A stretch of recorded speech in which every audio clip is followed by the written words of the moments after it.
తెలంగాణలోనే biggest sorry store మన Varahi silks మన విజయవాడ ఎంజీ రోడ్ లో డిసెంబర్ 4వ తారీఖున ఘన ప్రారంభం.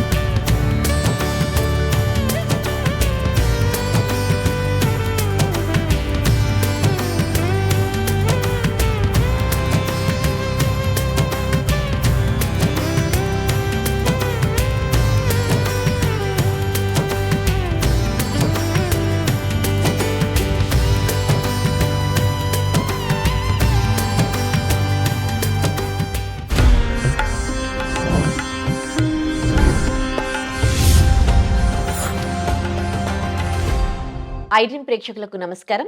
దైవానుగ్రహం కార్యక్రమానికి స్వాగతం. ప్రెసెంట్ మనతో ఉన్నారు త్రివర్ణ గురుపీఠం హీలింగ్ కర్మ గైడింగ్ సోల్ ఆస్ట్రాలజర్ హరిత గోగినేని గారు. కర్మ సిద్ధాంతం గురించి అడిగి తెలుసుకుందాం. నమస్తే అండి. నమస్తే. ఈ మధ్య కాలంలో కర్మ సిద్ధాంతం ఎక్కువగా వింటూ ఉన్నాం. చాలా మంది కర్మ సిద్ధాంతం గురించి మాట్లాడుతూ ఉన్నారు. అండ్ మీరు కూడా చాలాసార్లు మాట్లాడారు. అసలు ఇప్పుడు ప్రెసెంట్ సిచ్యువేషన్లో కర్మ సిద్ధాంతం గురించి తెలుసుకోవాల్సిన ఆవశ్యకత ఎంతవరకు ఉందంటారు? చాలా ఉంది. ఎందుకంటే మేము బిలీవ్ చేసేది ఏంటి అంటే మనిషి యొక్క జీవితం మొత్తం కూడా ఆ కర్మ సిస్టంలోనే రన్ అవుతూ ఉంది. సో బేస్డ్ ఆన్ పాస్ట్ కర్మనే ప్రజెంట్ లైఫ్ ఆధారపడి ఉంది. అండ్ ఏదైతే ఇప్పుడు గ్రహాలు అవన్నీ కూడా దానికి తగ్గట్లే కూర్చొని ఒక మనిషి జీవితాన్ని ప్రభావితం చేస్తున్నాయి. కాబట్టి ఈ కర్మని ఎంత తగ్గించుకోగలము అనేది చూసుకొని అట్లీస్ట్ ఫ్యూచర్ కర్మ బ్యాడ్గా జనరేట్ చేసుకోకుండా చూసుకొని ఈ లైఫ్ ఎంతో కొంత బెటర్ చేసుకొని ఓకే మనకి తెలియని లైఫ్ అయినా రేపు మళ్ళీ పుట్టి మళ్ళీ ఇదంతా అనుభవించటం ఎందుకు అనుకుంటే అట్లీస్ట్ నెక్స్ట్ లైఫ్ కూడా బెటర్ చేసుకోవడానికి ఈ లైఫ్లో మన చేతుల్లో అవకాశం ఉంది అనమాట. సో అందుకనే కర్మ సిద్ధాంతాన్ని కొంచెం అర్థం చేసుకొని ప్రజెంట్ లైఫ్ని మనం ఎంతో కొంత సెట్ చేసుకోవడమే కాకుండా ఫ్యూచర్ అంటే మనకి తెలియని నెక్స్ట్ లైఫ్ కూడా బెటర్ చేసుకునేదానికి ఎక్కువ ఛాన్సెస్ ఉన్నాయి. ఓకే. చాలామంది పెద్దవాళ్ళు నా కర్మ ఇంకా నా జీవితం ఇంతే అని అంటూ ఉంటుంటారు. ఈ మధ్య కాలంలో ఎట్లాంటి ఇన్సిడెంట్స్ జరుగుతూ ఉన్నాయో చూస్తున్నారు. ముఖ్యంగా భార్యాభర్తల విషయంలో కొంతమంది భార్యాభర్తల్లో ఒకరు మంచి వాళ్ళు కాదనుకోండి, కొంతమంది కాంప్రమైజ్ అయ్యి బతుకుతూ ఉంటారు వాళ్ళకి పిల్లలు ఉండడం వల్ల. కొంతమంది ఏమో నేనెందుకు కాంప్రమైజ్ అవ్వాలి అని అనుకుంటూ ఉంటారు. అంటే నా కర్మలో ఇంతే రాసి పెట్టుంది, నేను అనుభవించాలి అని అనుభవించడం బెస్టా, లేకపోతే నా జీవితం ఇంకొకరి కోసం సాక్రిఫైస్ ఎందుకు చేయాలి అనుకొని తనకు నచ్చినట్టుగా ఉండడం బెస్టా? మీరు ఇచ్చే సజెషన్ ఏంటి? యాక్చువల్గా ఇక్కడ 2 థింగ్స్ ఉంటాయి ఉదయశ్రీ. ఫస్ట్ ఆఫ్ ఆల్ ఒక భార్యాభర్తల బంధం అనేది కూడా రుణానుబంధం కర్మ సిద్ధాంతం ప్రకారమే ఫామ్ అవుతుంది. సో ఇక్కడ మంచి చెడులు అనేది ఎప్పుడూ కూడా శాశ్వతం కాదు. ఎందుకు అంటే వాళ్ళ గ్రహాల అనుగ్రహం బట్టి ఆ మనిషి అప్పుడు ఎలా ప్రవర్తించాలి అనేది ఆధారపడి ఉంటుంది. అది కూడా ఎదుటి వ్యక్తి గ్రహాలను బట్టి. కాబట్టి ఇదేంటంటే కొంచెం టిపికల్ సబ్జెక్టు. బట్ సింపుల్గా మనం మాట్లాడుకుంటే ఒక భార్యాభర్తలు అంటే ఒక అమ్మాయి అబ్బాయి కలిసి పెళ్లి చేసుకోవటానికి కూడా ఒక రుణానుబంధం కర్మ సిద్ధాంతం అనేది ఫస్ట్ ముడిపడి ఉంటుంది. వాళ్ళు పెళ్లి చేసుకున్న తర్వాత వాళ్ళు సంతోషంగా ఉండాలా లేదా అనేది వాళ్ళ గ్రహాల స్థితిగతులను బట్టి ఉంటాయి. ఆ గ్రహాల స్థితిగతులు ఎలా వచ్చినాయి అనేది మనం మాట్లాడుకుంటానే ఉంటాం. కర్మానుసారం వాళ్ళ గ్రహాల స్థితిగతులు వస్తాయి అన్నమాట. కాబట్టి ఇప్పుడు ఒకరికి పెళ్ళయి అమ్మాయి అయినా అబ్బాయి అయినా సంతోషంగా లేరు అంటే 100% వాళ్ళ సెల్ఫ్ కర్మ బట్టే వాళ్ళు సంతోషంగా ఉండరు తప్ప ఎదుటి వాళ్ళని ఇందులో బ్లేమ్ చేసేదానికి చాలా తక్కువ ఆవశ్యకత ఉంటుంది. ఇంకొకటి ఏంటి అంటే సరే దాంట్లోంచి మనం ఎట్లా బయటకు రావాలి అనే పాయింట్ మనం మాట్లాడుకుంటే ఒకటి ఫస్ట్ యాక్సెప్ట్ చేయాలి. వాళ్ళది ఏదైతే బ్యాడ్ వాళ్ళ లైఫ్లో ఏదైనా ఇబ్బందికరంగా జరుగుతున్నప్పుడు ఫస్ట్ యాక్సెప్ట్ చేయాలి. అంటే ఏదో నాకు సంబంధించిన కర్మకి సంబంధించిన ఒక బంధం వల్లనో లేదో ఏదైనా అకౌంట్ వల్లనో మనకి ఇట్లా అవుతుంది కాబట్టి ఫస్ట్ యాక్సెప్ట్ చేసి బాధపడతాం మానేయాలి. ఈ బాధ అనేది మనసుకి శరీరానికి సంబంధించింది తప్ప సోల్కి సంబంధించింది కాదు. సో ఫస్ట్ మనం అది అర్థం చేసుకోవాలి. ఎప్పుడైతే ఓకే ఒక భర్త భార్యని బాధ పెట్టినా, ఒక భార్య భర్తని బాధ పెట్టినా, ఓకే నేను ఇంతకు ముందు ఇలాంటిది ఏదో చేస్తుంటాను కాబట్టి ఇది నాకు తిరిగి వస్తుంది అని ఫస్ట్ అర్థం చేసుకొని దాన్ని మైండ్కి తీసుకోకూడదు. ఎప్పుడు బాధ అనిపిస్తుంది మనకి? మైండ్కి తీసుకుంటే బాధ అనిపిస్తుంది. అప్పుడు సైకలాజికల్గా డిస్టర్బ్ అవుతాం, డిప్రెషన్కి వెళ్తాము, థింక్ ఎక్కువ చేస్తాము, స్ట్రెస్ ఎక్కువ అవుతుంది, దానివల్ల లేనిపోయిన రోగాలు వస్తాయి. సో ఇదంతా ఒక సైకిల్ అనమాట. ఫస్ట్ ఓకే ఇది నేను ఏదో చేయటం వల్ల నాకు వచ్చిన ఒక చెడు కర్మ, లెట్ ఇట్ గో అనే గనక మనం అర్థం చేసుకొని యాక్సెప్ట్ చేయగలిగితే 50% పెయిన్ వెళ్ళిపోతుంది. సో నేను అన్న అహం వల్ల నీకు నొప్పి అనిపిస్తుంది. ఇప్పుడు భర్త భార్యని కానీ భార్య భర్తని కానీ అన్నప్పుడు వాళ్ళు ఎందుకు బాధపడుతున్నారు? నన్నేదో అన్నారు, నేను అనే అహం వల్ల. ఫస్ట్ ఆ నేను అనేది సున్నా చేసుకున్నప్పుడు ఎదుటి వ్యక్తి ఏమన్నా కూడా అహం అనేది ట్రిగర్ అవ్వదు, ఇగో అనేవి రావు. అప్పుడు ఎంతో కొంత కూడా మెంటల్ ప్రెషర్ కానీ ఈ పెయిన్ అనేది కూడా ఉండదు అనమాట. సో ఫస్ట్ కర్మ సిద్ధాంతం దగ్గరికి వెళ్ళి మనం కర్మను తగ్గించుకోవాలి అంటే ఫస్ట్ మనల్ని మనం జయించాలి. సో మన అహాన్ని మనం జయించాలి. సో మన ఇగో ట్రిగర్ అవ్వకుండా మనం బ్యాలెన్స్ చేసుకోవాలి. తల్లిదండ్రులు బంధం ఎట్లాగో భార్యాభర్తల బంధం కూడా అలాగే అనేది మనం అర్థం చేసుకోవాలి. ఎలాగ తల్లిదండ్రులు తిడుతుంటే పిల్లలు కొన్నిసార్లు పడతారో, గౌరవానికో ప్రేమకు వదిలేస్తారో, భార్యాభర్తలు కూడా ఎంతో కొంత అలాగా అర్థం చేసుకొని ఒకళ్ళనొకళ్ళు ఓకే కూర్చొని మాట్లాడుకోవాలి. First of all before sacrifice, నువ్వు అడిగినట్లు బిఫోర్ సాక్రిఫైస్కి వెళ్ళే ముందే కూర్చొని మాట్లాడుకోవాలి. నువ్వు ఇలా అంటే నేను బాధపడుతున్నా, నాలో ఏమన్నా తప్పులు ఉన్నాయా, నువ్వు ఇలా మాట్లాడటానికి నేనేమన్నా చేశానా? సో మన ఇద్దరం ఒకళ్ళనొకళ్ళు అలా అనుకోకుండా ఉండి క్వాలిటీగా బతకాలంటే ఏం చేయాలి అని మాట్లాడుకోవాలి. ఎంతమంది అలా మాట్లాడతారు చెప్పు? నన్ను అనేసారు అంతే, ఇగో తీసేసుకొని నలుగురికి చెప్పేసుకొని తిట్టేసుకొని మళ్ళీ 2 రోజులు అయిపోతే కలిసిపోయి మళ్ళీ 4 రోజులు అయితే తిట్టుకొని ఇట్లాగా వెరీ క్వాలిటీ లేకుండా ఉండే బదులు కూర్చొని మాట్లాడుకుంటే 90% సమస్యలకి పరిష్కారం ఉంటుంది. నువ్వెంత నేనింత అని ఈగోస్కి వెళ్ళిపోతే సమస్యలకి పరిష్కారం రాదు. కాబట్టి ఎస్ నువ్వు అడిగినట్లు భార్యాభర్తలు కానీ ఎనీ బంధంలో కానీ సమస్యలు వస్తానికి మొదటి కారణం చెడు కర్మకి సంబంధించిన రుణానుబంధానికి సంబంధించిన తాలూకా లెక్కలు. దానికి అనుగుణంగా కూర్చున్నప్పుడు గ్రహాల స్థితిగతులు. సో ఆ గ్రహాలు వచ్చినప్పుడే వాటికి సంబంధించినవన్నీ కూడా ట్రిగర్ అవుతూ ఉంటాయి. మనుషుల్ని మనం క్షమించటం నేర్చుకోవాలి. మనకున్న సిచ్యువేషన్ని అర్థం చేసుకొని అంగీకరించడం నేర్చుకోవాలి. సో దాని తర్వాత పరిష్కారం దగ్గరికి వెళ్ళాలి. కలిసి ఉండటమా విడిపోవటమా అనేది కూడా మనం అనుకున్నంత మాత్రాన జరగవు. కానీ మనము రిగ్రెట్స్ లేకుండా మన ప్రయత్నం మనం జెన్యూన్గా చేయాలి. ఎందుకంటే అట్లీస్ట్ ఫ్యూచర్లో ఆ బంధం ఉన్నా ఉండకపోయినా రేపెప్పుడు కూడా దాని తాలూకా బాధలు ఉండకూడదు.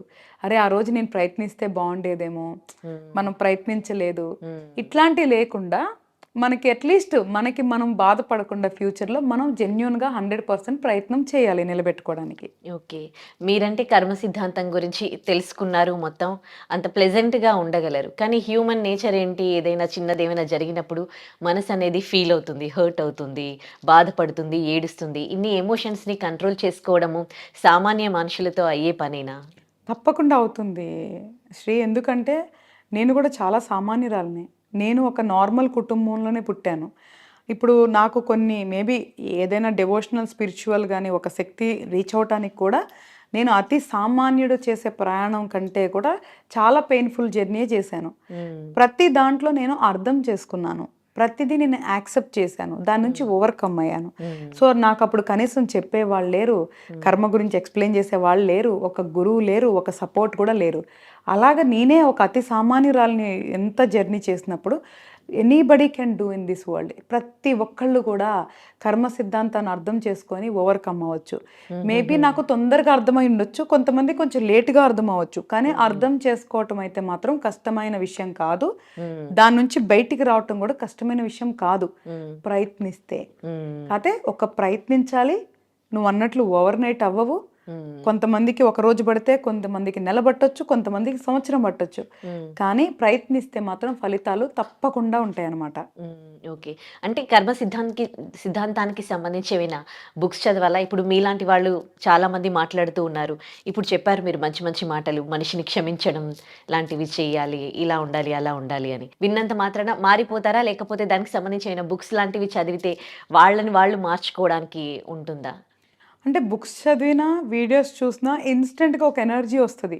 ఎప్పుడైతే కనెక్ట్ అవుతారో వాళ్ళకి సెన్స్ అనిపిస్తదో, సెన్సిబుల్‌గా అంటే మనం చెప్పేది వాళ్ళకి ఓకే కరెక్టే గదా అని అనిపిస్తదో, ఇన్‌స్టంట్ ఎనర్జీ వస్తది. కాకపోతే దాన్ని సస్టైన్ చేయరు. సో పుస్తకాలు చదివినా, వీడియోలు చూసినా సస్టైన్ చేయాలి. అంటే వాళ్ళు దృఢమైన నిర్ణయం తీసుకోవాలి. యెస్, నేను నా కర్మని ఓవర్‌కమ్ అవ్వాలి. నేను నా ఎమోషన్స్‌ని ఓవర్‌కమ్ అవ్వాలి. సో ఈ బంధాలు ఇవన్నీ కూడా నన్ను బాధించకుండా నన్ను నేను స్ట్రాంగ్‌గా చేసుకోవాలని వాళ్ళు ఒక దృఢ సంకల్పం పెట్టుకోవాలి. దానికి సంబంధించిన కసరత్తు చేయాలి. చేస్తేనే వస్తది. సో సెల్ఫ్ ఎఫర్ట్స్ అంటే స్వయంగా వాళ్ళు చాలా ఎఫర్ట్స్ పెట్టాలి కంపల్సరీగా. ఎందుకంటే అంత ఈజీ కాదు. ఒక ఒక మార్పు అనేది మనిషిలో అంత సులువుగా రాదు. అండ్ రెండోది ఆల్రెడీ ఒక పక్కన కర్మ ఉంటది. ఒక పక్కన గ్రహాలు కాపు కాస్తూ ఉంటాయి. మన మైండ్‌ని ఈజీగా మౌల్డ్ అవ్వకుండా. ఆటిలన్నిటిని అధిగమించి మారటం అనేది కష్టమైన విషయమే. కానీ ప్రయత్నించాలి. అవుతదా లేదా అని ఆలోచన వచ్చిందంటే అదే ఫస్ట్ ఫెయిల్యూర్. ఓకే. యెస్, నేను మారాలి అనుకుంటాం, ఒక అడుగు వేయటం. అప్పుడు ఒక్కొక్క అడుగు మనం ఫోర్స్‌ఫుల్‌గా వేసుకుంటూ వెళ్తే తప్పకుండా నేచర్ మనకి హెల్ప్ చేస్తది. ఈ ప్రకృతి మనకి సహాయం చేస్తది. మనం ఏదైతే నేను మారాలి, ఈ కర్మని నేను జయించాలి, ఈ బంధాలు, ఈ బాధలలోంచి నేను బయటకు రావాలి అనుకొని వాళ్ళు మేనిఫెస్ట్ ఏదైతే చేస్తారో, ఏదైతే మనం చెప్తున్నామో యూనివర్స్‌కి, అక్కడ ప్రకృతి గనక స్పందిస్తే ఔట్ ఆఫ్ కర్మ ఈ గ్రహాలని అతీతంగా మనకి ప్రకృతి సహాయం చేయగలదు. సో మన సంకల్పం ఎప్పుడు కూడా చెప్తారు, if there is a will there is a way అని. ఎప్పుడైతే మనకు ఒక దృఢ సంకల్పం ఉంటుందో, ఇర్రెస్పెక్టివ్ ఆఫ్ ఆస్ట్రాలజీ, గ్రహాలు, కర్మ సిద్ధాంతాలు కూడా పక్కన పెడితే, ఎప్పుడైతే దృఢ సంకల్పం ఉంటుందో అది కూడా మనకి అవుట్ ఆఫ్ నోవేర్ హెల్ప్ చేస్తుంది అనమాట. ఓకే. ఇప్పుడు కొంతమంది నేను కొంతమందిని అబ్జర్వ్ చేశాను. చాలా మందికి ఫుడ్ పెడతారు. కానీ ఇంకొకరి ఒక అన్నం ముద్ద గూడా వాళ్ళు తినరు. ఎవరి దగ్గర డబ్బులు తీసుకోరు. వేరే వాళ్ళకి ఇస్తూ ఉంటారు. అంటే ఒక రుణపడిపోతాము అన్న ఉద్దేశంతో వీళ్ళలా చేస్తారా? నేను చాలా అబ్జర్వ్ చేశాననమాట. అంటే ఒకరి డబ్బు తినడం గానీ, ఒకరి తిండి తినడం గానీ చేస్తే మనం రుణపడిపోతామా? యాక్చువల్‌గా ఇది నాకు కూడా సంబంధించిన ప్రశ్న నువ్వు వేసింది. నేను తొందరగా ఎక్కడ ఏం తీసుకోను, ఎవరి దగ్గర ఏం తీసుకోను నేను గూడా. It depends on personality. But 2 కారణాలు ఉండొచ్చు. నా కారణం అయితే అది రుణపడిపోయేదైతే వాస్తవమే. ఒకవేళ ఆళ్ళు రుణం తీర్చుకుంటా ఉండొచ్చు, లేదా మనం కొత్త రుణం క్రియేట్ చేస్తూ ఉండొచ్చు. మనకు ఆ పాస్ట్ మెమోరీస్ మనకు తెలియవు కాబట్టి, ఆ రిపాజిటరీలో ఏముందో ఒరిజినల్‌గా మనకు తెలియదు కాబట్టి ఇక్కడ 2 ఉంటాయి. ఎయిదర్ మనం వాళ్ళ దగ్గర తీసుకుంటే వాళ్ళ రుణం తీరొచ్చు మనకి పెట్టిందనుకో, లేదా మనం కొత్త రుణాన్ని క్రియేట్ చేస్తున్నా ఉండొచ్చు. జడ్జ్ చేయడం చాలా కష్టం అనమాట. ఓకే. ఇంకొకటి ఏంటి అంటే, ఇప్పుడు ఫర్ ఎగ్జాంపుల్ నాకే అనుకుంటే, నేను చిన్నప్పుడు వెరీ చిన్నప్పుడు మా ఊర్లో, నేను చాలా పల్లెటూరులో పుట్టి పెరిగాను. So very middle class or below middle క్లాస్‌లో పెరిగిన అమ్మాయిని. గొడవలు ఆడుకుంటా ఉండేవాళ్ళు కదా! గొడవలు ఆడుకున్నప్పుడు నేను చూస్తే, నువ్వు నాతో ఇప్పుడు గొడవ ఆడుతుంటే వాళ్ళు ఏమంటారంటే, నేను నీకు అప్పుడు అది చేస్తున్నా, నీకు ఇప్పుడు ఇది పెట్టినా. ఓకే, వాళ్ళు అసలు ఎందుకు గొడవ ఆడుకుంటున్నారో పక్కన పెడితే, నాకు అవి కామన్‌గా అనిపించేది. ఎప్పుడైనా సరే నేను తర్వాత కూడా చాలా చూసాను, నా ఫ్రెండ్స్ కానీ, వేరే కానీ, ఈవెన్ నేను కానీ ఏదన్నా డిస్టర్బెన్స్ వచ్చినప్పుడు, రే మనం వీళ్ళకి ఇంత చూస్తే మనల్ని ఇట్లా అంటున్నారే, మనం ఇంత పెడితే ఇంత అంటున్నారే. సో నేను అప్పుడు గొడవలో చూసింది, మాట్లాడింది, నేను అట్లా చూసుకుంటే నువ్వు ఎట్లా చేసినావు, నువ్వు అట్లా పెడితే ఎట్లా పెట్టావు అనేది చూసాను అనమాట. సో అప్పుడు అనుకున్నా, ఓహో ఏదైనా తేడా వచ్చినప్పుడు ఫస్ట్ మనకి ఏం పెట్టారో మాట్లాడతారు కాబట్టి అసలు మనం ఎవరి దగ్గర ఏం తీసుకోకూడదు. సో ఏదైనా డిఫరెన్స్ వచ్చిన రోజు కూడా ఎవరు నన్ను నీకు అది పెట్టా, అది చేశాను అనకూడదు. అంటే మేబీ అది నా సెల్ఫ్ రెస్పెక్ట్ అనుకోవచ్చు, ఇంకోటి అనుకోవచ్చు. అట్లా నేను అనిపించుకోకూడదు. ఎప్పుడైనా నేను ఇచ్చే చెయ్యి ఉండాలి తప్ప తీసుకుని చెయ్యి ఉండకూడదని నేను చిన్నప్పుడే నేను డిసైడ్ అయ్యాను అనమాట. సో అలాగా ఇలా 2 రకాలు ఉంటాయి. ఒకటి సెల్ఫ్ రెస్పెక్ట్, ఎందుకు మళ్ళీ తీసుకొని అనిపించుకోవటం అనేది అయి ఉండొచ్చు. లేదా మేబీ వాళ్ళకి నిజంగా సబ్జెక్ట్ తెలిసి ఈ రుణానుబంధాలు ఎందుకని కూడా అనిపించవచ్చు. లేదా కొంతమందికి ఓసిడి ఉంటుంది. సపోజ్గా ఎవరేం పెట్టినా తినే నేచర్ ఉండకపోవచ్చు. సో ఇట్లా మల్టిపుల్ రీజన్స్ ఉండొచ్చు. బట్ కానీ ఫుడ్ అనేది పక్కన పెడితే మాత్రం మనీ రిలేటెడ్ మాత్రం కంపల్సరీగా రుణానుబంధం అనేది ఉంటుంది. ఉమ్, సో దానివల్ల తీసుకోవటం వల్ల మంచి కంటే కూడా చెడే ఎక్కువ వస్తుంది. సో కాబట్టి నేను ఎప్పుడు బిలీవ్ ఏం చేస్తానంటే రిలేషన్స్లో మ్యాక్సిమం మనీ ఫినాన్షియల్ రాకుండా ఉంటే బెటర్ ఉంటుంది అనేది నేను నేను నేను పర్సనల్గా బిలీవ్ చేస్తాను అనమాట. ఓకే. కొంతమంది ఇట్లా అన్అఫిషియల్‌గా మీన్స్ ఇచ్చుకుంటూ ఉంటారు. ఫినాన్స్ పెట్టేసి డబ్బులు ఇచ్చుకుంటూ ఉంటారు రుణం. తర్వాత డబ్బులకి వాళ్ళని తిడతా ఉంటారు. అంటే ఇది కూడా కర్మ ఫలితమేనా వాళ్ళను తిట్టడం? లేకపోతే సరే వాడు నాకు ఏ జన్మలో బాకీ ఉన్నాడని వదిలేయడం బెస్టా? అంటే ఇక్కడ ఒకటి నేనేమంటానంటే ప్రతి కేటగిరీలో కూడా మనం ప్రయత్నించడం మన బాధ్యత. హ్మ్. నేను ఏది కూడా కర్మ మీద వదిలేసి ఇంకొక మీద వదిలేసి వదిలేయమని ఎప్పుడు నేను చెప్పను. హ్మ్. అర్థం చేసుకోమంటాను, యాక్సెప్ట్ చేయమంటాను, మళ్ళీ ప్రయత్నించమంటాను. మంచిగా ప్రయత్నించడంలో ఎప్పుడూ తప్పులేదు. ఎందుకు ప్రయత్నించాలి అంటే ఒకటి అది మన బాధ్యత ప్రయత్నించటం. రెండోది మనకి రిగ్రెట్స్ ఉండకూడదు. హ్మ్. రేపు ఏదన్నా మనం లూజ్ సైడ్ ఉన్నా కూడా మనకి రిగ్రెట్స్ ఉండొద్దు. మానసికంగా ఓకే నేను ప్రయత్నించాను, నా తప్పు లేదు అన్న ఒక సాటిస్ఫాక్షన్ అన్నా ఉండాలి. కాబట్టి ప్రయత్నించాలి. ఇక్కడ సపోజ్గా ఇంతకుముందు కూడా అదే మనం ఏం మాట్లాడుకుంటున్నాము, ఈ డబ్బులు తీసుకున్న వాళ్ళు ఇవ్వకపోతే ఇక్కడ రెండు రకాలు. మీరు చెప్పినట్లు వడ్డీకి ఇచ్చేవాళ్ళు, లేదు అంటే నార్మల్గా ఫ్రెండ్షిప్ కొద్ది ఇచ్చేవాళ్ళు ఉంటారు. సో రకరకాలు ఉంటాయి మనీ ట్రాన్సాక్షన్స్ అనేది. మనం తిట్టుకోవటం వల్ల అయితే ఏం రాదు. ఆ నెగిటివిటీ ఎవరినైతే మనం తిట్టుకుంటాం ఇక్కడే ఉంటుంది. అండ్ రెండోది వాళ్ళు బాగుండాలని కోరుకొని మన డబ్బులు మనం తీసుకోవటం అనేది ఫస్ట్ మంచి ఆలోచన. అంతే తప్ప వాళ్ళు నాశనం అయిపోవాలి, నా డబ్బులు తీసుకున్నారు ఇవ్వలేదు అనేది మాత్రం చెడు ఆలోచన. నువ్వు డబ్బులు ఇచ్చి నువ్వు చాలా సార్లు అంటారు మంచికి పోయి చెడు తెచ్చుకున్నారు అంటారు. ఇది అలాగే అనమాట. నువ్వు డబ్బులు ఇచ్చి వాళ్ళు ఇవ్వకపోగా నువ్వు మానసిక క్షోభ అనుభవిస్తూ, అంటే అది కూడా నీది one of the part of కర్మ. సో నువ్వు మానసిక క్షోభ అనుభవిస్తూ మళ్ళీ వాళ్ళని తిట్టి అంటే మళ్ళీ చెడు కర్మను తెచ్చుకుంటూ ఇంత పెద్ద లూప్లో మళ్ళీ కొత్తగా పడిపోతున్నాం. సో ఫస్ట్ ఆఫ్ ఆల్ ఇచ్చే ముందే మనకి ఒక క్లారిటీ ఉండాలి. అసలుకి మనం డబ్బులు ఇచ్చే ముందు ఒకవేళ వడ్డీ కానీ సెక్యూరిటీ ఉంటే సెక్యూరిటీ చేసుకోండి. ఒకవేళ ఆ డబ్బు ఇవ్వకపోయినా ఏదైనా ఒక వస్తువో లేదు అంటే ఒక ప్రాపర్టీయో ఏదో ఒక రకంగా మనకి రికవరీ మోడ్ చూసుకొని ఫస్ట్ ఇవ్వటం వడ్డీకైనా ఎనీథింగ్ ఇచ్చుకుంటే బెటర్. మాట వరుసకి నమ్మకానికి ఇచ్చినప్పుడు మాత్రం ప్రిపేర్డ్గా ఉండండి ఏమి జరిగినా అనేది. అలా నువ్వు తీసుకోగలిగినప్పుడే ఇవ్వాలి తప్ప అనవసరంగా ఇచ్చి మనం పోగొట్టుకున్నాం అని బాధ, వాళ్ళు తీసుకున్నారని ద్వేషం, ఇదంతా కూడా మానసికంగా ఒక వెరీ బ్యాడ్ లూప్ అనమాట. సో ఆ లూప్లోకి పడకూడదు. కాబట్టి ఇచ్చేటప్పుడే సెక్యూరిటీ చూసుకొని ఇవ్వండి. లేదా ఒకవేళ మీకు సెక్యూర్డ్ కాకుండా నాన్ సెక్యూర్డ్ లోన్ ఇచ్చినప్పుడు నమ్మకంతో పాజిటివ్గా ఉండండి. వాళ్ళు బాగుంటారు మనకిస్తారు అన్న ఒక పాజిటివ్నెస్తో ఉండండి తప్ప వాళ్ళు ఇవ్వరు, వాళ్ళు అలాంటోళ్ళు ఇలాంటోళ్ళు, అలా అయిపోవాలి ఇలా అయిపోవాలి అంటే your manifesting negativity in the nature. Okay. So వాళ్ళు ఏంటి అనేది పక్కన పెడితే నువ్వు అనుకుంటున్నావు కాబట్టి ఇదే పదే పదే అనుకునేది కూడా నిజమై తిరిగి వస్తుంది. సో మన థాట్ ప్రాసెస్ ఎప్పుడు కూడా పాజిటివ్గా ఉండాలి. అదే ఈవెన్ సీక్రెట్ బుక్ అని మనకి చెప్తుంది. Very very one of the famous book అనమాట. దాని తర్వాత చాలా బుక్స్ వచ్చాయి. అంటే మన విల్ పవర్ యొక్క శక్తి, మనం మేనిఫెస్ట్ చేసేది యూనివర్స్లో ఎలా తిరిగి వస్తుంది అనే దాని గురించి చాలా డీటెయిల్గా రాసింది అనమాట. సో అలాగా నేనేమంటాను అంటే అక్కడ ఏం జరుగుతుందో పక్కన పెడితే యాజ్ పర్ కర్మ, యాజ్ పర్ ఇది నేచర్ కూడా ఒకటి ఉంటుంది మనల్ని వాచ్ చేస్తూ. సో దాన్ని కూడా మైండ్లో పెట్టుకోవాలి. కాబట్టి పాజిటివ్ మైండ్లో ఉండాలి. Okay. Either you give as a secured loan, సేఫ్టీగా నీ డబ్బుకి నువ్వు సెక్యూర్ చేసుకొని ఇవ్వు. లేదా వేరేగా ఇచ్చినప్పుడు ఒక నమ్మకంతో పాజిటివ్గా మంచిగా ప్రయత్నించు. సో వాళ్ళు బాగుంటారు, నా డబ్బులు నాకు తిరిగిస్తారు అన్న పాజిటివిటీ కూడా తిరిగి వస్తుంది. సరే అంతా ప్రయత్నించావు, ఓకే తిట్టావో బతిమలాడావో అన్ని ప్రయత్నించావు రాలేదు అంటే 100% నీ కర్మానుసారం నీ రుణానుబంధానుసారం అది జరిగింది అనేది అర్థం చేసుకోవాలి. కానీ ప్రయత్నించకుండా వదిలేమని మాత్రం నేను చెప్పను. ఓకే. పాపం పుణ్యం అని మాట్లాడుతూ ఉంటాం కదా. అంటే దొంగతనం చేస్తే అంటే నేను సినిమాలో అదే మన అపరిచితుడు సినిమాలో చూసిన విషయం ఏంటంటే అంటే ఇలాంటి పాపాలు చేస్తే ఇలాంటి కర్మలు అనుభవించాలి అని. అంటే దొంగతనం చేసినా కానీ ఇతరుల్ని మోసం చేసినా కానీ అంటే ఆ పాపంలాగా వెంటాడుతుంది అని అంటారు కదా.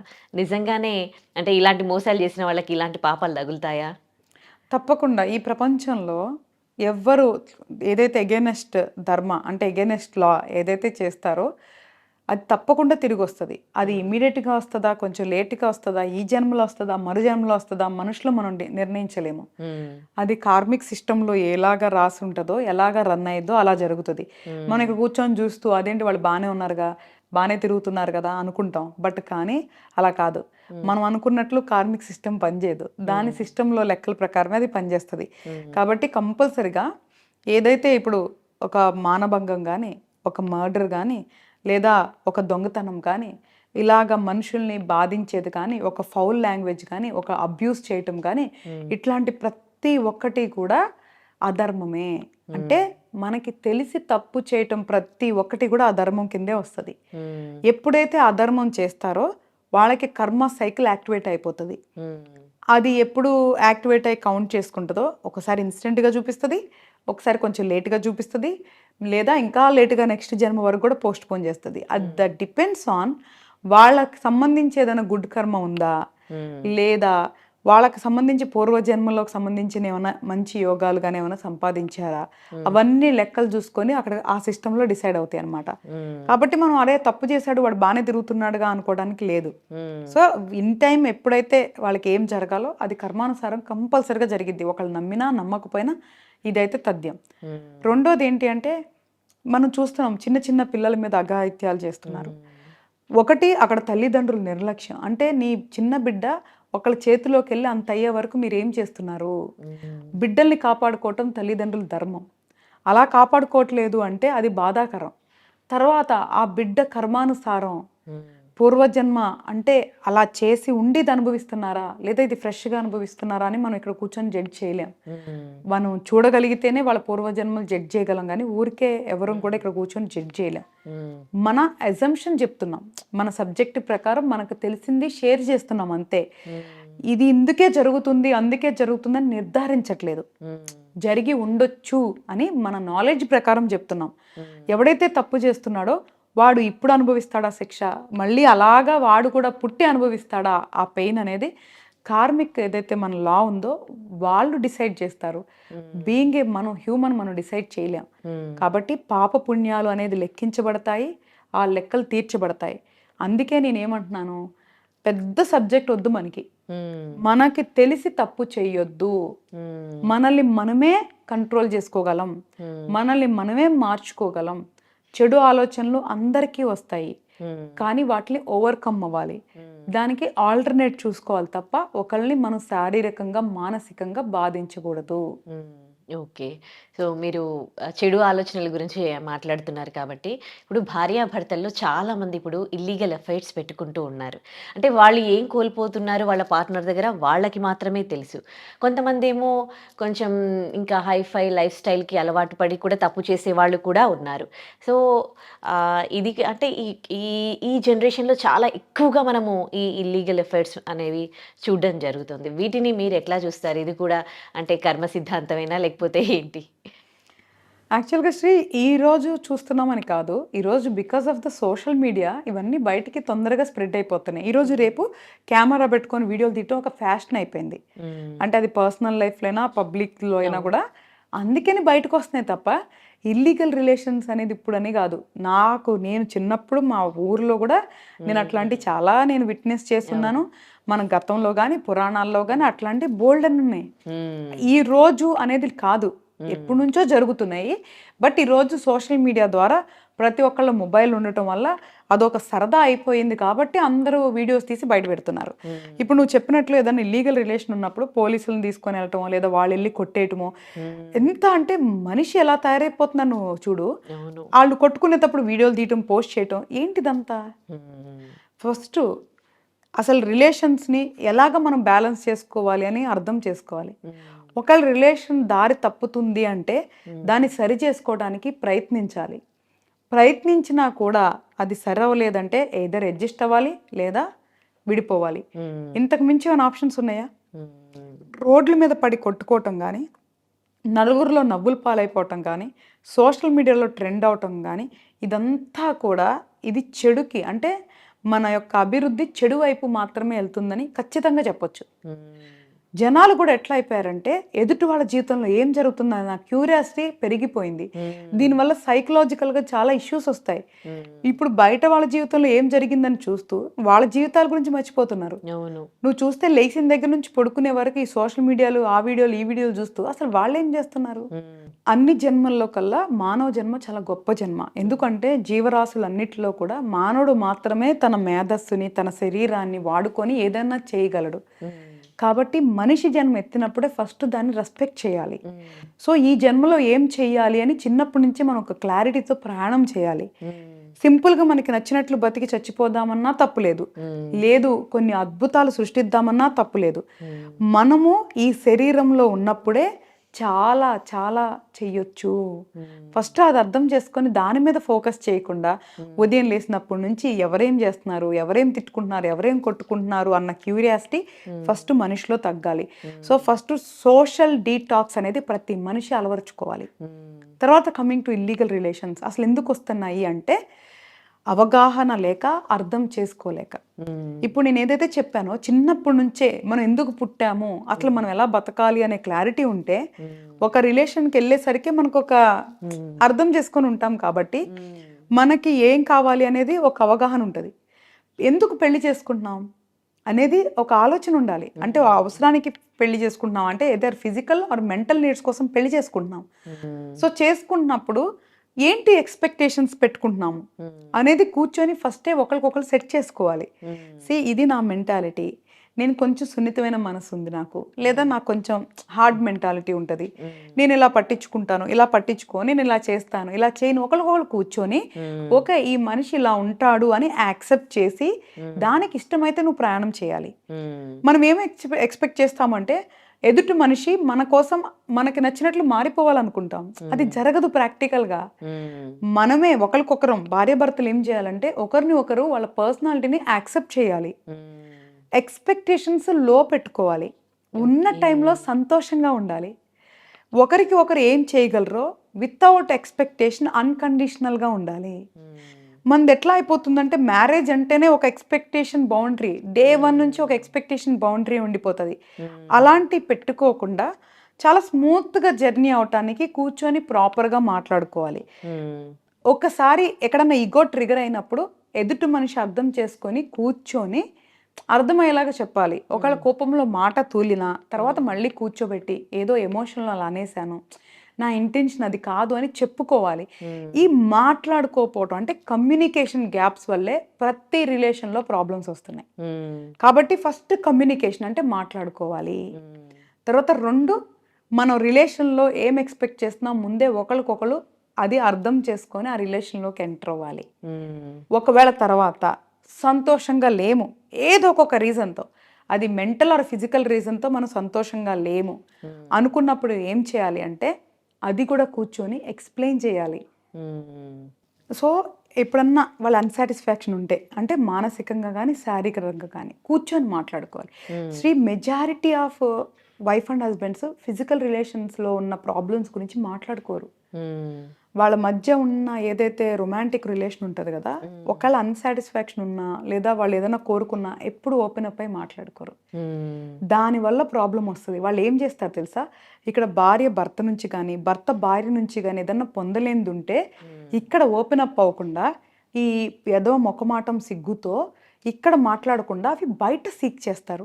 ఇది ఫస్ట్ ప్రాబ్లం అనమాట, మేజర్గా ఫిజికల్ రిలేటెడ్గా. రెండోది ఏంటి అంటే మానసికంగా, అంటే భార్య భర్తతో కానీ భర్త భార్యతో కానీ మాట్లాడుకునే సమయం కేటాయించినప్పుడు వాళ్ళు లోన్లీగా ఫీల్ అయ్యి అదే టైంలో ఖాళీగా ఉండే వాళ్ళతో మాట్లాడి అన్నెసరీగా ఇక్కడ నుంచి వేరే చోటకి డైవర్ట్ అయ్యేది ఎమోషన్కి చాలా ఛాన్స్ ఉంటుంది. కాబట్టి రిలేషన్లో ఉన్నప్పుడు ఫస్ట్ గ్రాంటెడ్గా తీసుకోవద్దు. భార్య భర్తలు ఇద్దరికీ కూడా వర్తిస్తుంది, ఆడమగ ఇద్దరికీ వర్తిస్తుంది. వాళ్ళు గ్రాంటెడ్గా తీసేసుకుంటారు. గ్రాంటెడ్గా తీసుకోవద్దు. మనిషి ఆలోచనలు మారుతూ ఉంటాయి, అవసరాలు మారుతూ ఉంటాయి, వయసు బట్టి లేదు అంటే హార్మోనల్ చేంజెస్ అవుతూ ఉంటాయి. కాబట్టి కూర్చొని ఎప్పటికప్పుడు ఎవాల్యూషన్ చేసుకోవాలి, అనలైజ్ చేసుకోవాలి. ఆ సిగ్గు బిడియాల్లోంచి బయటకు వచ్చి భార్య భర్తలు ఓపెన్గా మాట్లాడుకోవాలి. అక్కడప్పుడు ఎవరిదైతే ఫాల్ట్ ఉంటుందో దాన్ని కరెక్ట్ చేసుకోవాలి. నేనేమంటానంటే వీళ్ళిద్దరూ వర్కౌట్ చేయకుండా థర్డ్ ఆప్షన్ చూసుకోవటం అనేది చెడు కర్మ. అది ఎటువంటి రిజల్ట్స్ ఇవ్వదు. దానివల్ల ఒక్క నిమిషం మనం ఆలోచించండి. భార్యకు తెలియకుండా భర్త ఫోనులు మాట్లాడాలన్నా, భర్త తెలియకుండా భార్య ఫోన్లు మాట్లాడాలన్నా, దాంకోని మాట్లాడాలి, హైడ్ చేయాలి, డిలీట్లు చేయాలి, తెలియకుండా కలవాలి. ఎక్కడ ప్లెజర్ ఉంది నాకు అర్థం కావట్లేదు. సైకలాజికల్ ఇష్యూస్ ఇవన్నీ. అంటే అలా చేసి కూడా ఇంకా ప్లెజర్ పొందాలనుకుంటున్నారంటే they have some psychological issues అంటున్నా. So wake up. సో మైండ్ని ప్రాపర్గా ట్యూన్ చేసుకోవాలి. సో ఏం చేస్తున్నాం, మనం ఏం ఆలోచిస్తున్నాం, కంట్రోల్లో ఉండాలి. ఫస్ట్ ఉన్న మనిషితో మనం సంతోషంగా ఉండగలమా లేదా అనేది ప్రయత్నించండి. ఆ మనిషిని మార్చుకోవడానికి ప్రయత్నించండి. అప్పటికి వర్కౌట్ అవ్వలేదా, గౌరవంగా కూర్చొని చెప్పండి. నిజంగా దమ్ము ధైర్యంగా అప్పుడు మీరు ఇక్కడ వదిలేసి వేరే చోట మొదలు పెట్టుకోండి. అంతే తప్ప ఒక మనిషిని మోసం చేస్తూ ఇంకొక మనిషితో ఉండటం అనేది చాలా పెద్ద చెడు కర్మ. కాబట్టి అలాంటి పనులు చేయొద్దు. నలుగురిలోకి వెళ్ళి నవ్వులు పాలవ్వద్దు. ఇట్లా పబ్లిక్లో వీడియోస్ షేర్ చేయొద్దు. ఇంకొకటి ఏంటి అంటే శ్రీ, ఇప్పుడు ఇలాగ ఇల్లీగల్ రిలేషన్ బయటకు వచ్చినప్పుడు సపోజ్గా ఒక అబ్బాయి ఒక అమ్మాయితో ఉన్నాడు. మనం రీసెంట్గా చాలా వీడియోస్ చూస్తున్నాం. ఆ భార్య వెళ్ళిపోయి అమ్మాయిని కొడుతూ ఉంటుంది. ఏంటి అసలు చెప్పు నువ్వు? అది అవకాశం ఇచ్చింది నీ భర్త. నీకు చేతనైతే నీ భర్తను కంట్రోల్లో పెట్టుకో, లేదా తీసుకెళ్లి వాడిని కొట్టుకో, లేదంటే అబ్బాయి మీద కంప్లైంట్ పెట్టుకో. నువ్వు వేరే చోటకెళ్ళి అధికారం నీకు లేదు. యాజ్ పర్ లా కూడా వేరే చోటకెళ్ళి అధికారం నీకు లేదు.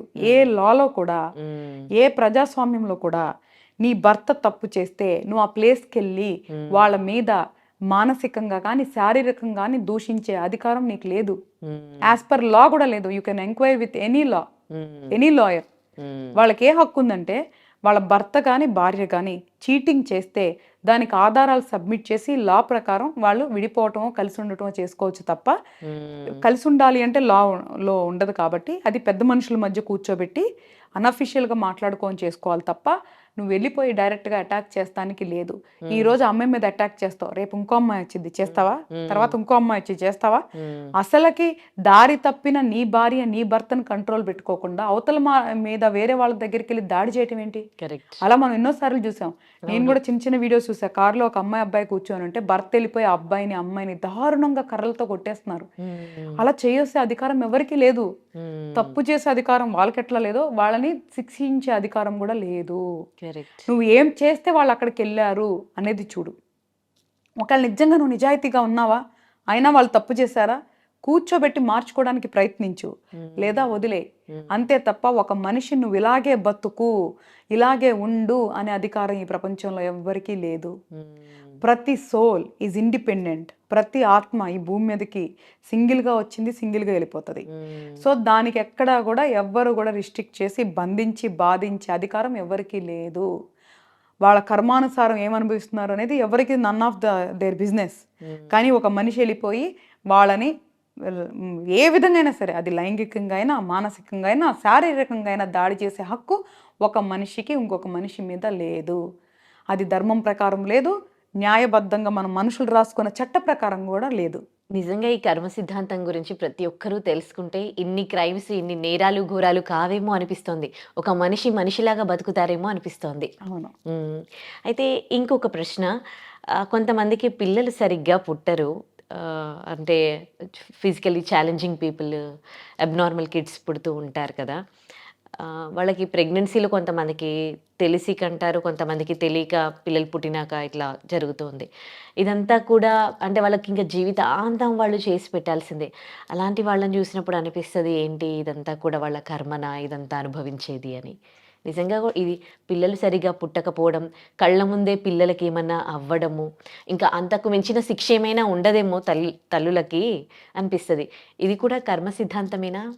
100% శ్రీ. ఇందులో అసలు సెకండ్ థాట్ కూడా లేదు. సో ఒకటి, తల్లిదండ్రులు అనేవాళ్ళు కూడా సేమ్ సబ్జెక్ట్ అనమాట. వాళ్ళు పిల్లల్ని కనగానే గ్రాంటెడ్గా తీసేసుకుంటారు. వాళ్ళనేదో ఒక ఆస్తిలాగా, వాళ్ళ సొంతంలాగా తీసేసుకుంటారు. ఫస్ట్ ఆఫ్ ఆల్ మనం అర్థం చేసుకోవాల్సింది ఏంటంటే, ఇప్పుడు ఈ జన్మలో ఇప్పుడు ఎవరైతే పేరెంట్స్ పిల్లల్ని కంటున్నారో అది వాళ్ళ ఇష్టంతోనో, వాళ్ళ ప్రేమకు చిహ్నంగానో, లేదా వాళ్ళ వంశాన్ని ఉద్ధరిస్తానికో కంటున్నారు. అసలు ఆ సబ్జెక్ట్ అసలు డిఫరెంట్ సబ్జెక్ట్ మళ్ళీ. సరే, ఎవరైతే వాళ్ళ ఇష్టంతో పిల్లల్ని కంటున్నారు కదా, ఆ పిల్లలు వాళ్ళకి అంటే ఆ పిల్లలే ఎందుకు పుడతారు అనేది మాత్రం 100% రుణానుబంధం, కర్మ సిద్ధాంతం ఈ రెండిటికి సంబంధించిన సబ్జెక్టు. బేసికల్గా వాళ్ళకి మనం రుణం తీర్చుకోవడానికి, వాళ్ళకి సేవ చేయడానికి మనం పిల్లల్ని కంటున్నాం. కానీ వాళ్ళు ఏదో మన ఆస్తిలాగా, రేపే వాళ్ళు మన ఫ్యూచర్ లాగా, ఈరోజు మన జీవితాన్ని అన్నిటినీ చంపేసుకొని వాళ్ళని పెంచి పోషించడానికి, వాళ్ళకి అన్ని వసతులు ఇవ్వటానికి చాలా త్యాగాలు చేసేసుకొని, చాలా సంతోషం చంపేసుకొని చేస్తాం. ఆ కాన్సెప్ట్ ఈజ్ రాంగ్. పిల్లలు అనేది బాధ్యత. ఆ బంధం ఎందుకు వచ్చిందంటే, ఏదో జన్మలో వాళ్ళకి రుణపడి ఉన్నాం, ఈ జన్మలో తీర్చుకోవాలి కాబట్టి అది ఒక రుణానుబంధంగా వచ్చింది. వాళ్ళు మీ ఆస్తి కాదు, అంతస్తు కాదు. వాళ్ళు పెరిగి పెద్ద అయ్యే లోపల వాళ్ళతో జీవితాంతం మనం ఉండం కదా, మనం ముందే ఈ శరీరాన్ని వదిలిపెట్టి వెళ్ళిపోతాము. మళ్ళీ ఎక్కడో పుట్టి ఎక్కడో జన్మలో మనం ఏదో పని చేసుకుంటాము. అసలు వాళ్ళకి మనకి సంబంధంలా చివరికి మన బొమ్మలు ఫోటోల్లో మిగులుతాయి. ఏంటి అసలుకి ఇది నాది అనేది ఏది అని అడుగుతున్నా. ఫస్ట్ అర్థం చేసుకోవాల్సింది ఏంటంటే, నాది అని ఏది లేని ప్రపంచంలో మనం ఏం చేస్తున్నాము అనేది ఫస్ట్ అర్థం చేసుకోవాలి. తర్వాత ఈ బంధాలు బాధల గురించి మాట్లాడాలి. అసలు ఫస్ట్ మనిషి జన్మ ఏంటి, మనం ఎందుకు వచ్చాం, ఏం చేస్తున్నాము అనేది అర్థం చేసుకోవాలి.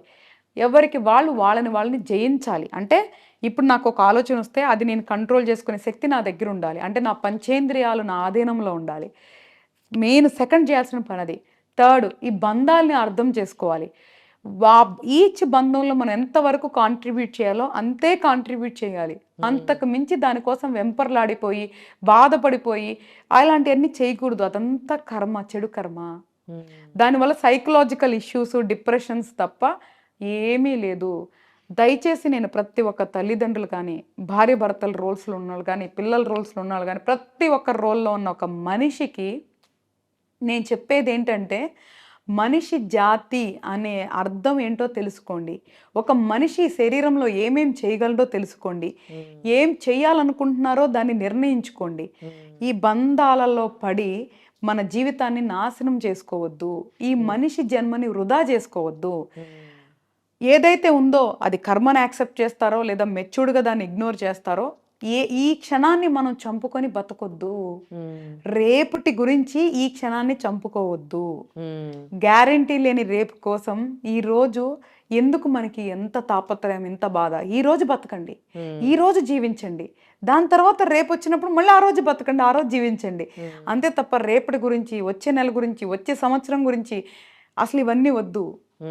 నేనేమంటున్నాను అంటే, పిల్లలు ఎవరికి ఎందుకు పుట్టాలి అనేది ఆ రుణానుబంధం, కర్మ సిద్ధాంతానుసారం పుడతారు. ఒకవేళ మంచి పిల్లలు పుట్టారా సంతోషపడండి. ఏదన్నా శారీరకంగా, మానసికంగా లోపమున్న పిల్లలు పుట్టారా యాక్సెప్ట్ చేయండి, అంగీకరించండి. వాళ్ళకి సేవ చేయటమే మీ కర్మ రిలేటెడ్ అంటే తప్పదు, చెయ్యాలి. కానీ అది బాధగా చేయకండి, సంతోషంగా చేయండి. అప్పుడు మనము మన జీవితాన్ని అనుభవించవచ్చు. ఆ పాజిటివ్ ఎనర్జీ వాళ్ళకెళ్ళి కూడా వాళ్ళు తొందరగా క్యూర్ అవ్వచ్చు, వాళ్ళ లైఫ్ బెటర్గా అవ్వచ్చు.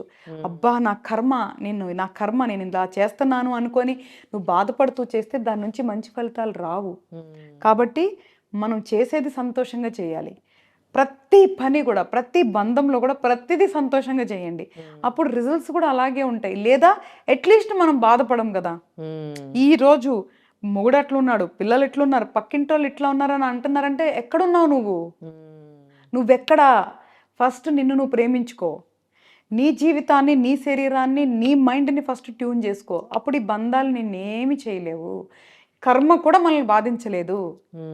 నేనేం చెప్తానంటే, కర్మ కూడా మనల్ని బాధించలేదు. ఆ స్థాయికి మనిషి వెళ్ళగలడు, అంతకు మించి వెళ్ళగలడు. సో నీలో ఉన్న బలం తెలుసుకో. నీ బలహీనత నుంచి నువ్వు బయటికి రా. సో అప్పుడే మనం ఈ శరీరంలో కొన్ని అద్భుతాలు సృష్టించవచ్చు.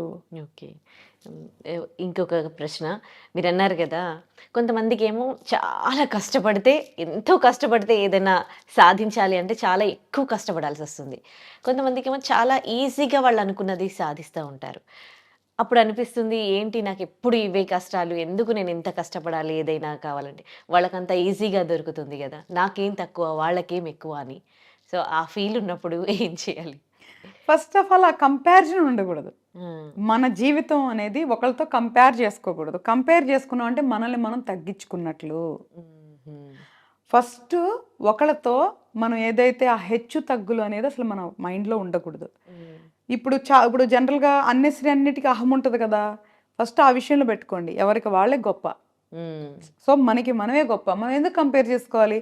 కొన్ని తొందరగా నేర్చుకొని మనం ఏం సాధించాలి, లేట్గా నేర్చుకొని ఏం కోల్పోతున్నాం? మన మేధస్సు అనేది మన గ్రహాల స్థితిగతులు బట్టి వస్తుంది. ఆ గ్రహాల స్థితిగతులు అనేది మన కర్మానుసారం వస్తుంది. కాబట్టి మనకి ఎలా ఉంది మన మేధస్సు శక్తి, దాని తగ్గట్టు మనల్ని మనం మౌల్డ్ చేసుకోవాలి. తొందరగా నేర్చుకునే శక్తి మనకు ఉంది అంటే దాని తగ్గట్టు ఏం నేర్చుకోవాలి, ఏం చేయాలి అని ప్రణాళిక ఉండాలి.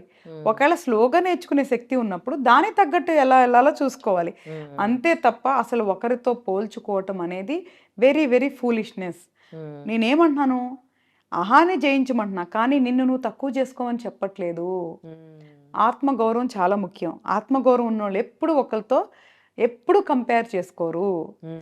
ఎప్పుడు ఒకళ్ళని పై స్థాయిలో చూడరు, ఒకళ్ళని కింద స్థాయిలో కూడా చూడరు శ్రీ. మళ్ళీ రెండు చూడరు. నిజంగా ఎవరికైతే ఆత్మగౌరవం గురించి కరెక్ట్గా తెలుసో వేరే మనుషుల్ని పై స్థాయిలో చూడరు, కింద స్థాయిలో చూడరు. సమానంగానే కనిపిస్తారు ప్రతి ఒక్కళ్ళు కూడా. కాబట్టి ఒకళ్ళతో కంపారిజన్ చేసుకోవద్దు. మన జీవితం, ప్రతి ఒక్కళ్ళ జీవితం డిఫరెంట్గా ఉంటుంది. ఇన్ని కోట్ల మంది జీవితం కదా, అందరిది ఒకేలాగా ఉండదు. కాబట్టి మనం ఏం చేయాలనుకున్నాం దానికి ఒక ప్రణాళిక వేసుకొని ఎవ్వరి గురించి పట్టించుకోకుండా మన ప్రణాళిక ప్రకారం మనం వెళ్ళిపోతూ మనం ఎలా ఉన్నాం, ఎలా తిన్నాం అనేది మనది మాత్రమే మనం మైండ్లో పెట్టుకొని తెలిసి ఎవరికి ఇబ్బంది పెట్టకుండా, తెలిసి తప్పు చేయకుండా గనక జీవిస్తే మనం సంతోషంగా ఉంటాము.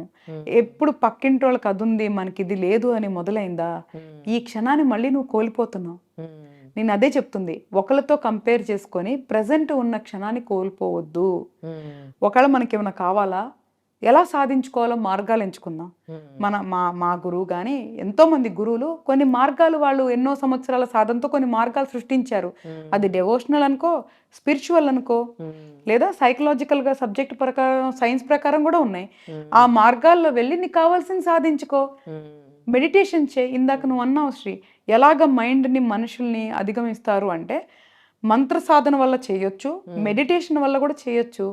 నువ్వు యోగా చేయి, ధ్యానం చేయి, ప్రాణాయామం చేయి, అవన్నీ మనకి ఉన్నాయి కదా. సబ్జెక్ట్, మంచి సబ్జెక్ట్ ఉంది కదా.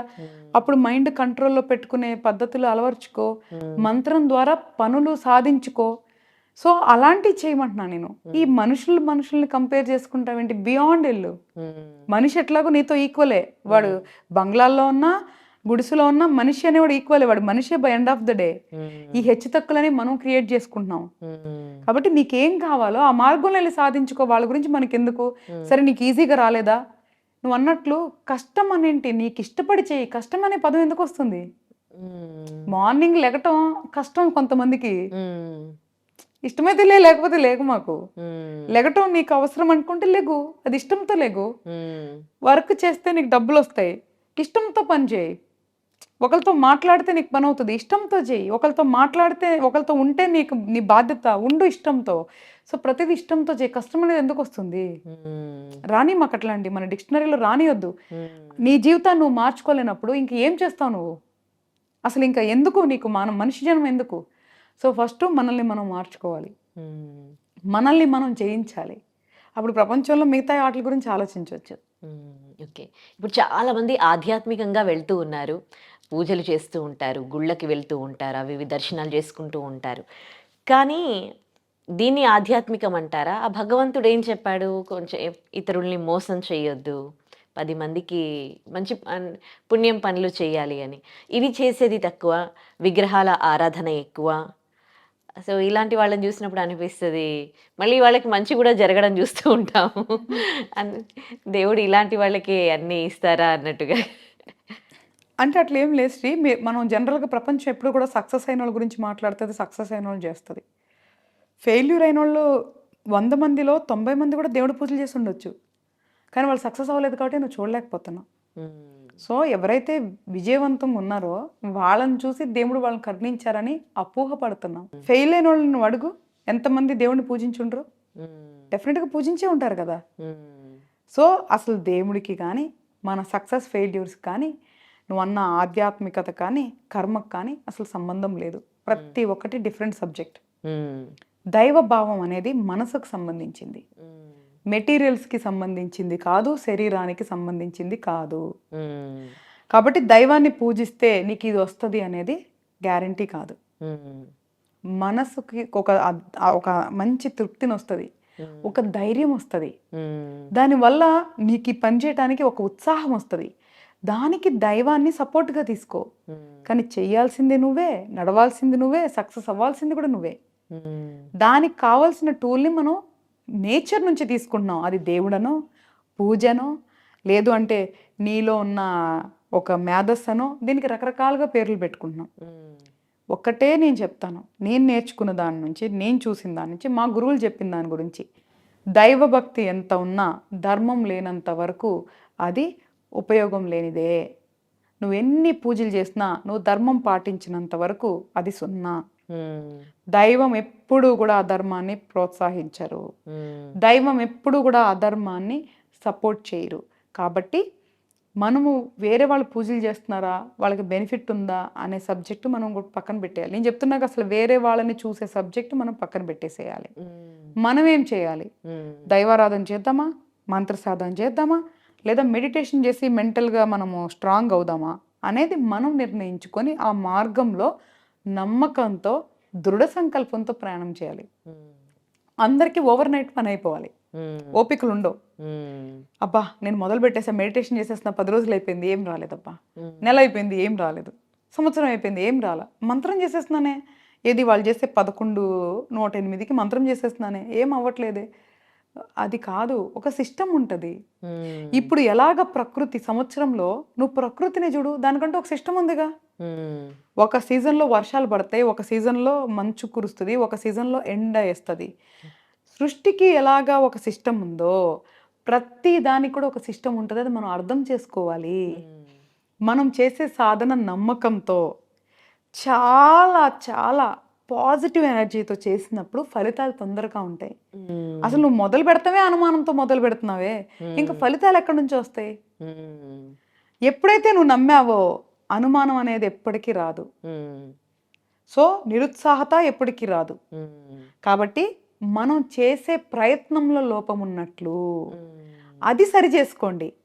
దైవాన్ని ఎలా పూజించాలో నేర్చుకోండి, దైవాన్ని ఎలా సాధించుకోవాలో నేర్చుకోండి, అనుకున్నవి ఎట్లాగా మనం పొందాలి అంటే ఏం చేయాలో తెలుసుకోండి. అవన్నీ తెలియకుండా మనం అది చేసాం ఇది చేసాం అనుకుంటా అంటే మన సెల్ఫ్ సాటిస్ఫాక్షన్ కోసం మాట్లాడుతున్నాం. చాలా మంది కూడా రిలేషన్స్లో వాళ్ళు నిజంగా ఎఫర్ట్స్ పెట్టరు. నేను అది చేసా ఇది చేసా నలుగురు చెప్పుకుంటారు తృప్తి పడటానికి. వాళ్ళు నిజంగా అవన్నీ చేయరు. వాళ్ళ సాటిస్ఫాక్షన్ కోసం చెప్పుకుంటారు, ఎదుటోడు చేసింది చెప్పరు. నేను అది చేసా ఇది చేసా అని చెప్తారు. అది తప్పు అంటున్నా. ఎదుటి వాళ్ళు ఎప్పుడు మేజర్గా మనిషిలో ప్రాబ్లం ఏంటి తెలుసునా, వాళ్ళల్లో ఉన్న లోపాలని యాక్సెప్ట్ చేయటం, వాళ్ళ తప్పుల గురించి మాట్లాడలేకపోవటం, ఎదుటి వాళ్ళని దూషించటం, పక్క వాళ్ళతో పోల్చుకోవటం, ఇవన్నీ వద్దు. మనం ఒక్కళ్ళమే పుట్టాం, ఒక్కళ్ళమే పోతాం. ఈ మధ్యలో జరిగే ఈ మాయలో ఈ బంధాల్లో పడకుండా ఎలా మనం సంతోషంగా, అంటే మనం అనుకునే సంతోషం, ఎందుకంటే అది కూడా ఒక్కొక్కరికి ఒక్కొక్కలాగా ఉంటుంది. సంతోషానికి కూడా ఒక డెఫినేషన్ లేదు. అది ప్రతి జీవితంలో మారుతూ ఉంటుంది సంతోషం. నీకు అన్నం తింటే సంతోషం అయితే ఇంకొకరికి చపాతీ తింటాం సంతోషం అయితే నాకు ఇడ్లీ తింటాం సంతోషమై ఉండొచ్చు. కాబట్టి ఎవరికి సంబంధించిన సంతోషాన్ని వాళ్ళు పొందటానికి ఎవరిని బాధించకుండా వాళ్ళ జీవితాన్ని నడుపుకోవాలి. ఇక్కడ ఒకళ్ళని బాధించే హక్కు ఎవరికి లేదు. కాబట్టి ఒకళ్ళు అట్లాగా అనేది పక్కన పెట్టేసి ఫస్ట్ అసలు దైవాన్ని ఎట్లా ఆరాధించాలి, మనం ఎలాగ మనం అనుకుని సాధించాలి అని కరెక్ట్ మార్గంలోకి వెళ్ళమని చెప్తున్నా. ఓకే, నేను చాలా మందిని చూశాను కర్మ సిద్ధాంతాన్ని నమ్మే వాళ్ళని. కొంచెం ఒక 10-20 years బ్యాక్ వెళ్తే వాళ్ళు బాగా ఎక్కువగా నమ్మేవాళ్ళు ఉన్నారు ఈ కర్మ సిద్ధాంతాన్ని, ఇది చేస్తే ఇలా జరుగుతుందని. నాకు తెలిసిన ఒకరు వాళ్ళ హస్బెండ్ ఇల్లీగల్ అఫైర్ పెట్టుకొని ఇంకొకరిని ఇంట్లోకి తీసుకొస్తే తను ప్రెగ్నెంట్ కాబట్టి ఆ లేడీ ఏం చేసింది, అప్పటికే ఆ లేడీకి 4 పిల్లలు ఉన్నారు, ఆడపిల్లలు. అంటే నా భర్త ఇంకొకరిని మోసం చేశాడు, ఇప్పుడు ఆ పాపం నా పిల్లలకి తగులుతదని తను ఇంట్లోకి తీసుకొచ్చి పెట్టుకున్నారనమాట. ఆ తర్వాత మొత్తం ఏమైందంటే, ఇంకా మొత్తం తను ప్రాపర్టీ అంతా ఆక్యుపై చేసి ఫస్ట్ వైఫ్‌ని బయటికెళ్ళగొట్టడం జరిగింది. ఇక్కడ ఆమె చేసింది కరెక్టేనా? అంటే నా కర్మ నా పిల్లలకి ఇక్కడ కర్మ తగులుతదో, నా భర్త పాపం చేస్తే ఇప్పుడు ఆవిడ ప్రెగ్నెంట్, ఆవిడని మోసం చేస్తే ఆ పాపం నా పిల్లలకు తగులుతదని ఈమె కర్మ సిద్ధాంతం నమ్మి, ఈవిడ యాక్సెప్ట్ చేసి, ఆ తర్వాత ఇప్పుడు ఈవిడ బ్రతుకు ఇలా చేసుకుంది. ఈ ఇన్సిడెంట్‌ని మీరెట్లా జూస్తారు? బేసికల్‌గా ఆవిడకి కర్మ సిద్ధాంతం తెలీదు అని చెప్తా నేను. హ్మ్. ఎందుకంటే, నేను కర్మ సిద్ధాంతం డెప్త్ ఎళ్ళే కొద్దిగా చాలా కన్‌ఫ్యూజన్ ఉంటది. But on the layer, on the top చూద్దాం. ఈ నలుగురు పిల్లలు ఈళ్ళిద్దరు భార్యాభర్తలకి సంబంధించిన వాళ్ళు. హ్మ్. తల్లిదండ్రులు చేసిన పాపాలు పిల్లలకొస్తాయని మనం నమ్ముతున్నాం కదా! హ్మ్. ఆల్రెడీ ఆయన చేసేసాడు. ఎక్కడ చేశాడు? వేరే అమ్మాయి విషయంలో కాదు. తన భార్యను మోసం చేసి, వేరే అమ్మాయితో ఉంటా, ఆల్రెడీ భార్యకి మోసం చేసి, ఆల్రెడీ కర్మ సిద్ధాంతాన్ని బ్రేక్ చేసి తప్పు చేసేసాడు. అంటే ఈ అమ్మాయి ఎవరైతే ఈ ఫస్ట్ భార్య ఉందో, ఈ అమ్మాయిని యాక్సెప్ట్ చేసినా చేయకపోయినా, ఆ అకౌంట్ అనేది పిల్లలకెళ్ళాల్సిందే కదా! హ్మ్. ఆళ్ళ భర్తకి కూడా ఎళ్ళాల్సిందే కదా! హ్మ్. దాన్ని నువ్వు తప్పించలేవు. హ్మ్. రెండోది, ఆ అమ్మాయికి చెప్పి చేశాడా? చెప్పి చేయలేదా? నీకెలా తెలుసు? ఒకవేళ ఈ సెకండ్ ఉన్న అమ్మాయి ఫస్ట్ ఆల్రెడీ ఆయనకి భార్య ఉందని తెలిసి ఆయనతో రిలేషన్‌లో ఉన్నప్పుడు, ఆ అమ్మాయికి కర్మ సిద్ధాంతం ఎలా వర్తిస్తది? ఆ హ్మ్. అమ్మాయి ఇష్టపడి ఎళ్ళినప్పుడు, ఆ హ్మ్. అమ్మాయికి డెఫినిట్‌గా మోసం కింద రాదు. హ్మ్.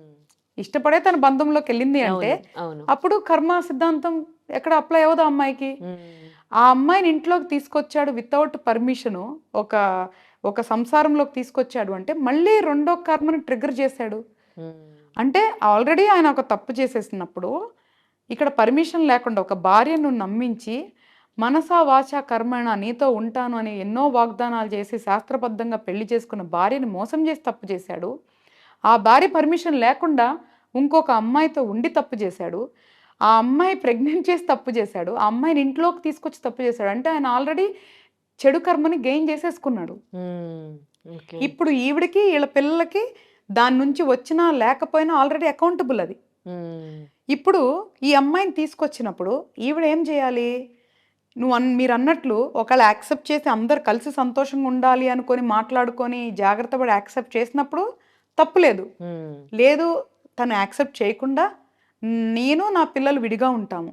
హ్మ్. నీకు మాకేదైనా సపోర్ట్ చేయాలనుకుంటే చెయ్యి. హ్మ్. లేదా మీరు సెపరేట్‌గా ఉండండి అని చెప్పి ఒక పెద్ద మనుషుల్ని కూర్చోబెట్టి దాన్ని ప్రాపర్‌గా చేసుకోకుండా ఆ కర్మ అనుకోని అసలు ఫస్ట్ ఆఫ్ ఆల్ ఆవిడ తప్పు చేసింది. హ్మ్. ఆవిడ కర్మ సిద్ధాంతం తెలియక తప్పు చేసిందంటున్నా. తెలుసుకున్నోళ్ళైతే అలా చేయరు. హ్మ్. అప్పుడు లీగల్‌గానో లేదా పెద్ద మనుషుల్ని కూర్చోబెట్టి, ఇలా ఒక మనిషి మా జీవితంలోకొచ్చింది కాబట్టి, ఈవిడ నిజంగా పిల్లల గురించి ఆలోచించిందయితే, ఆళ్ళ పిల్లల్ని సెక్యూర్ చేసే పద్ధతుల్లో తను వెళ్ళకుండా, తన సొంత నిర్ణయం తీసుకొని తప్పు చేసింది. హ్మ్. అది 100% తప్పుతనం. హ్మ్. ఆ ఫస్ట్ వైఫ్ ఎవరైతే తను తప్పు చేసింది కాబట్టే, ఆవిడకి ఆ రిజల్ట్స్ గూడా ఇన్‌స్టంట్‌గానే వచ్చేసాయి. హ్మ్. కానీ దానివల్ల బలైంది పిల్లలు. హ్మ్. ఇందుకే నేను చెప్తుంది. మనకన్నీ తెలుసు అన్న అపోహలో చాలా తప్పులు చేస్తూ ఉంటారు. హ్మ్. కర్మ సిద్ధాంతాన్ని అర్థం చేసుకోవడానికి ఫస్ట్ ప్రయత్నించండి. హ్మ్. అది చాలా పెద్ద సబ్జెక్ట్. హ్మ్. చాలా కన్‌ఫ్యూజన్‌గా ఉంటాయి. ఎందుకంటే దానికి చాలా లూప్స్ అండ్ సైకిల్స్ ఉంటాయి. కాబట్టి టూ మచ్‌గా మనకు వెళ్ళకపోయినా బేసిక్ అర్థం చేసుకోవడానికి ప్రయత్నించి దానికి తగ్గట్టుగా డెసిషన్స్ తీసుకోవాలి అంటున్నా. సో, ఇందాక మాటల్లో మీరంటున్నారు, తల్లిదండ్రులు చేసిన పాప పుణ్యాలు పిల్లలకు తగులుతాయని. అందులో ఒకరు మంచోళ్ళుండొచ్చు, ఒకరు చెడ్డోళ్ళుండొచ్చు. మరి ఇప్పుడు ఆ పిల్లలు ఏం తప్పు చేసినట్టు అంటే ఏం తగులుతది పిల్లలకి? అది కూడా విధి రాత కదా శ్రీ. ఇప్పుడు హ్మ్. వాళ్ళిద్దరి తల్లిదండ్రులకి ఈళ్ళు పుట్టాలి అనేది కర్మ. హ్మ్. వాళ్ళు చేసిన పాపంలో పాలు పంచుకోవాలనుకునేది కర్మ. హ్మ్. సో, విధి రాత అది. హ్మ్. కాబట్టి ఇలాంటి తల్లిదండ్రులకి పుట్టాలి అనేది, అనుభవించాలి అనేది ఆల్రెడీ డిసైడ్ చేసే వచ్చారు. హ్మ్. అంటే వాళ్ళు అది చెల్లించుకుంటున్నారు. సో, నువ్వు వద్దు అన్నా కూడా అది ఆగదు ఆ సైకిల్. హ్మ్. తల్లిదండ్రులు ఇద్దరిలో నువ్వన్నట్లు ఒకళ్ళు తప్పు చేస్తారు. ఒకళ్ళు తప్పు చేయకుండా ఉండొచ్చు. హ్మ్. బట్ కానీ ఇద్దరికీ కూడా దాంట్లో భాగం ఉంటది. హ్మ్. తల్లిదండ్రులు ఎవరు తప్పు చేసినా పిల్లలకి ఎంతో కొంత పాస్ అయ్యేది అనేది మాత్రం వాస్తవమే. హ్మ్. ఎందుకంటే ఇప్పుడు నేనే చూస్తే మనం కొన్ని చార్ట్స్ ఉంటాయి. అవి మనకి అద్భుతమైన ఉదాహరణ అనమాట. హ్మ్. కాలసర్పదోషం అని ఉంటది. హ్మ్. ఎలాగ మనకి ఈ డయాబెటిక్ అని కొన్ని ఎట్లాగా హెరిడిటీ అని మనం చెప్తున్నాం కదా, వంశపారంపర్యంగా వస్తాయని చెప్తున్నాం కదా. అవును అవును ఇప్పుడు మరి నాకు సంబంధం లేదు రావద్దు అంటే ఆగట్లేదు కదా, అవును వస్తున్నాయి కదా సైంటిఫిక్గా కూడా. అలాగే ఆస్ట్రాలజీ ప్రకారం కూడా కాలసర్పదోషం, సర్పదోషం, పితృదోషం అనేవి తరతరాలుగా వస్తాయి. సో కాలసర్పదోషం ఉన్న చార్ట్లో అంతకు ముందు వెళ్ళినా దాని తర్వాత వెళ్ళినా కూడా అది క్యారీ ఫార్వర్డ్ అయ్యేది మనకు ఒక ఆధారం కూడా ఉంది. సో అవి కొన్ని అలాగ హెరిడిటరీ దోషాలు ఉంటాయి. సో ఆ దోషాలు రావటానికి కూడా పుట్టుంటుంది. ఎట్లాగంటే ఇది కూడా చాలా పెద్ద సబ్జెక్ట్ అనమాట. ఈ తల్లిదండ్రులు పిల్లలు అనేది కూడా చాలా పెద్ద సబ్జెక్టు.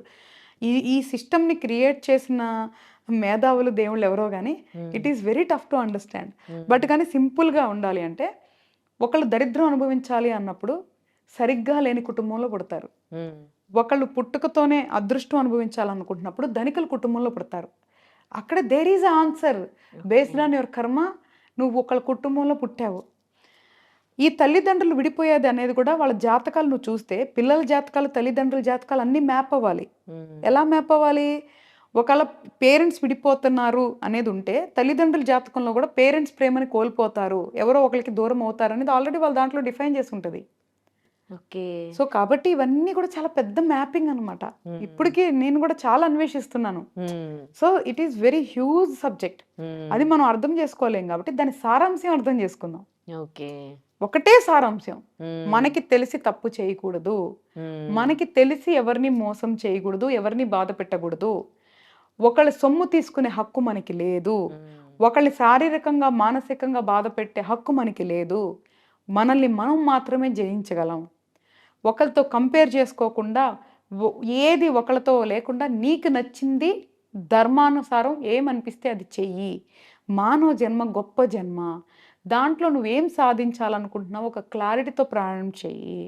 కర్మని జయించాలంటే ఫస్ట్ నిన్ను నువ్వు జయించుకోవాలి, నీ అహాన్ని నువ్వు జయించుకోవాలి, ఈ బంధలు భావాలు బాధలు అర్థం చేసుకోవాలి. వాటిలన్నిటి నుంచి ఓవర్కమ్ అయితేనే మనం కర్మని జయించగలము. దానికి కావాల్సిన ప్రణాళికను రూపొందించుకో, ప్రయత్నించు. ఎప్పుడు కూడా ప్రణాళిక మొదలు పెట్టగానే ప్రయాణం సాగదు. అది కూడా మళ్ళీ మన కర్మానుసారం, మన యోగానుసారం అది దానికి అడ్డంకులు వస్తాయి. కానీ ప్రయత్నించు.